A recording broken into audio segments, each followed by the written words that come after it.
6 months into my marriage, I was Googling divorce attorney and annulment. That's because I discovered that my husband had a $3,000 credit card balance, and he was only making the minimum payment of $90 a month for the last 3 months. Now, most normal wives, they would confront their husband, talk it out, and let it go. Not me. Oh no, not me. I lost my shit and I wanted a divorce. And this fight was our biggest and most memorable fight in our entire marriage. So I brought my husband here to talk about this whole entire thing. Like, why do you think I was so mad that I was ready for a divorce over $3,000? Well, I thought you were angry because I kept this dark money secret from you. Like, I broke the trust. I did think you were overreacting a little bit. Like, $3,000 is a good chunk of money. It's not that much money. That's not why I was mad. You see, during this time, I just graduated from P school with a whopping $150,000 in student loan debt. And on top of that, we had just signed a lease for this beautiful, modern studio apartment. Which was a steal. In San Francisco for amazing bargain for $2,700. So fun. Yeah, I was the only person in the family, our family, that had a real full-time income. Yeah, I was still in school. I was working a little bit on the side, a few hours a week, and just making enough to cover my portion of the rent. But I had no idea you had $150,000 of student loans. No idea. You didn't mention it when we were dating, when we were getting married.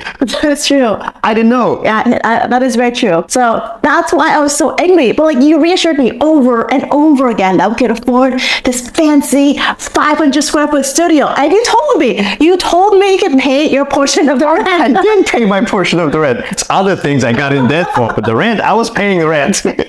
So when I saw that credit card statement, I knew that it was all a lie. My life was a lie. I couldn't afford a dream San Francisco life that I wanted. And if I wanted a divorce after that. So if you don't know our love story, here's the backstory. So for a little context, Dmitry and I met in a hostel in Colombia. Our connection was instant and we had an amazing 3-day fling. After those magical days, we parted way and decided to casually keep our romance alive internationally. Now, our dating story was anything but traditional. We didn't do the usual date nights and we didn't have a favorite restaurant. Instead, we met up in various cities around the world. Boston, New York, Connecticut, Switzerland, Prague, you name it, we were there. And when we weren't together in person, we would spend hours on the phone every single day. 2 to 3 hours a day just talking about everything. Our family, our childhood, our life goals, our deepest fears, and our most significant failures. And you know, we even talked about how many kids we wanted, how we would raise them, and the role religion would play in their lives. And we talked about basically everything but money. And that was the problem. When we got married, like, how did you not know that $150,000 in student debt? Like, why? Like, how did you not know? I don't know. Like, why didn't you ask me about it? Well, to be fair, I lived in Australia most of my life. I don't know anything about the American school system and how much debt you pay to go to college. You never talked about debt. Like, you mentioned, oh yeah, I went to PA school, yeah, but I didn't. You assumed I would put 2 and 2 together. That, oh, you had student loan debt. I had no idea. I don't know how fucked up Americans are. You pay $150,000 to go to school. In Australian dollars, that's like $300K. Yeah, that's why our first year of marriage is so brutally rough. Like, the honeymoon phase was over, and then suddenly the skeletons came out. And I was like, shit, my mom was right. I shouldn't have married a stranger in Colombia. He just wanted me for a green card. For the green card. He's gonna leave you. Yeah, so like... Yeah, so after that explosive fight over $3,000 credit card debt, you would think that we would do the responsible thing and discuss our finances. But we did not do it. No, that was the smart and responsible thing to do. But we were like in our late 20s actually. Yeah. But we were a bunch of idiots. Like, we made up and we promised never to hide anything from each other ever again, and that was it. We would just love each other forever and everything will be great. I continue to live my life and manage all finances. We split our bills. I made minimum payments on my student loan debt. I don't think I registered and why I was so angry about that credit card balance. Like, if you think about it, like, I was mad because I was so anxious on debt at the time, but I didn't really understand the impact of money on our lives and on our relationship. I thought, oh, it's fine, everything just worked out. But I think mostly I just felt like guilt because that debt was like my burden. And like, I feel like maybe you should have inherited my debt. So I never talked about it, and I just carried that burden with me all these years. Honestly, I actually couldn't care less that you had debt. Like, if we get married, like, okay, your debt is my debt. Would you really helped me out again? If I could have, yes, I was broke at the time. I had no money, so it didn't matter to me. Yeah. But yeah, I was not thinking about money at the time. Yeah. If I was in the position to help, I would have helped. But I was in school. Yeah. I had zero. I had nothing. So Yeah, well, that's because you didn't have that much money over you. You don't understand why I was so angry. And I think the whole reason why I discovered financial independence is because I had so much debt and I didn't know what to do with it. And I felt alone in my journey because you're just like, oh, whatever, we have money, we're fine, everything's great. I was like, everything's not great. optimistic, okay? You gotta be optimistic always. Yeah, so that was what it was. Those San Francisco years, it was it's weird because I remember you would stay late at school and I would just go and try to learn about investing. And I go to these meetups and I act like I knew what I was talking about. I was like, we're going to be investors now. I remember. She used to go to these meetups with like bored Silicon Valley housewives. They were housewives. They were just single young professionals that wanted to be like independent. From Silicon Valley. Yeah. Yeah, and you bought some books too, but I don't think you actually ever read any. I read some of those books. I just didn't understand it. And then I thought by going to these meetups, I would meet people who would teach me more. And what I realized is like they didn't know what they're doing. They're just sharing what they're doing. And I didn't understand any of it, so I just stopped going. Oh, you stopped going. Yeah. But then later we discovered Dave Ramsey. Yes, because one of my friends is a huge Dave Ramsey fan, and she posted everything about her debt-free journey. And so when I told him, I was like, we need to watch this course. Yeah, so we watched the course every day, once a week. No, it was more than that. It was like 2 days a week. Yeah, for anyway, 8 it was like weeks, yeah. date night. We were like really consistent about it. Yeah. And we went through the whole course, and actually like that's when things started clicking. Well, because the reason we went about the course was I wanted a house because we were pregnant, right? Or we were about to have a baby. Yeah. And then we're like, okay, I need to buy a house. We need to save some money. And We had no idea what we were doing. We're like, we don't know anything. We need to learn. Yeah, I remember watching Dave Ramsey, and I don't think we actually loved Dave Ramsey's approach, but we understood the importance of financial freedom. Or we learned a few good concepts from it, and then that was enough to start us on the journey. Yeah. So then we started, with the budgeting and reducing our expenses, and we started investing in a 401k, and that's about it. So knowing what you know now, how would you have done it differently? Like, how would you manage our finances differently? Yeah. So apart from investing early and more aggressively, we actually did a pretty good job from the beginning. Like we split everything in half, the rent and the bills. Then we decided to open a joint account and just dump all the paychecks in there. That helped a lot. We didn't have any problems with that. I think we never struggled with managing our finances really. Like budgeting wasn't a problem. We did pretty well with budgeting. I mean, it took us like 3 to 6 months to really understand the budget appropriately, but we got the hang of it pretty fast.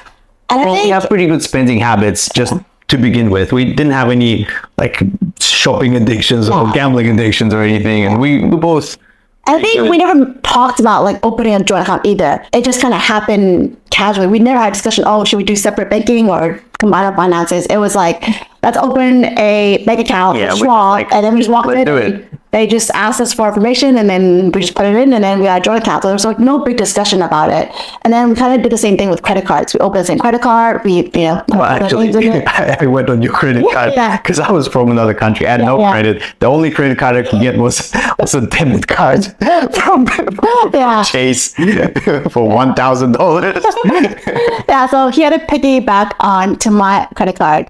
There's a pro tip here. If you want to build your credit, you can always hop and piggyback off somebody else. So he hopped into my credit cards, and then literally within a year, your credit score is higher than my credit score. He jumped to almost 800 within a year, and so we built our credit really fast, and then we were able to buy a house really quickly after that. So I mean, like, it sounded like everything was pretty good for us in the first few years, but like there were some big major problems. What do you think was the biggest problem in the first year of marriage? Let me put it this way. We didn't have any actual real problems. Yes, we had problems. The only problem we had that you had some doubts about whether you married the right guy. So every couple of months, she would look for an excuse to break up with me. Literally, every couple of months, she would just like, what can I pick on this time? But those were not real problems, okay? They were imaginary problems. I was ready to get divorced. I told you this. I was very sad divorce papers. So when do you think we actually got our finances in order? Well, we started taking the course back in like 2017, and then that just started everything. Then we took more finance courses. We did like real estate courses. We did crypto courses. And I don't know. It didn't happen overnight. No, it happened over a few years. Yeah, like it took 5-6 years for us to really get on the same page about like our money goals and how we actually wanted to spend our money. We never talked about it in the beginning. I think there was one point where it was like the starting point is when you've paid off your student loan debt, and that's when we were like, clear course now. I was like, hey, we have money. I was like, I have money. What do I do with this money? Where do I put it? And that was when we realized, okay, we cannot just spend this money. Like, what should we do? We should do something. Yeah, so we started buying a ton of courses. We went to meetups. We started talking to people. And then we started trying things. We tried, okay, let's try real estate. Yeah. Let's learn more about into real estate. And then we bought 2 properties. And then after that, he got really, I bought, of course, crypto. He got really into crypto. And then I would say probably this last year, while in Thailand, is the first year that we actually have like real goals, financial and we have goals. Everything figured out, but we have a clear vision and goal for what crystal clear on purpose, goals, where we're going, and then everything else is just like a journey along the way. Yeah, and if you think about it, that's like 7-8 years in the making. So most people, when they watch our content, they think like, oh, you guys have it all together. No, we did it. The first like 4 years was just us trying different things and seeing what works. It's a work in progress. It's just a continuous improvement. Yeah, but now that we like see how much we're investing and how much money we actually have from that investment, we're just powering through and like we can use that faster and keep going, and our mission kind of changes every year. We're just gonna change because your perspective also changes as you learn new things. You start seeing things differently, and then you start thinking about things differently, and your goals and priorities change as well. I think the biggest change for us really was just like entrepreneurship. Yeah. Once you learn how money works and how we're not trapped in the same money mentality that I had the whole life, that was a game changer. Once I learned how money actually works and how to start investing and how to start building businesses, you kind of learn what's important in life. And with 2 kids, really quickly. And that also changes your perspective a lot. I think Thailand was definitely like our biggest. It was an eye opener. Yeah, it was an eye opener for us. I think for a long time it's like hustle and grind, work, and then in Thailand we're like, we're not working, just chill. We are working, but we're not different. Yeah, we're not grinding anymore. It's a different kind of work, and we're actually working towards like a shared goal, a shared mission, and a shared lifestyle. And I'm starting to realize that I don't actually need as much money as I thought to live the life that I want. Yeah.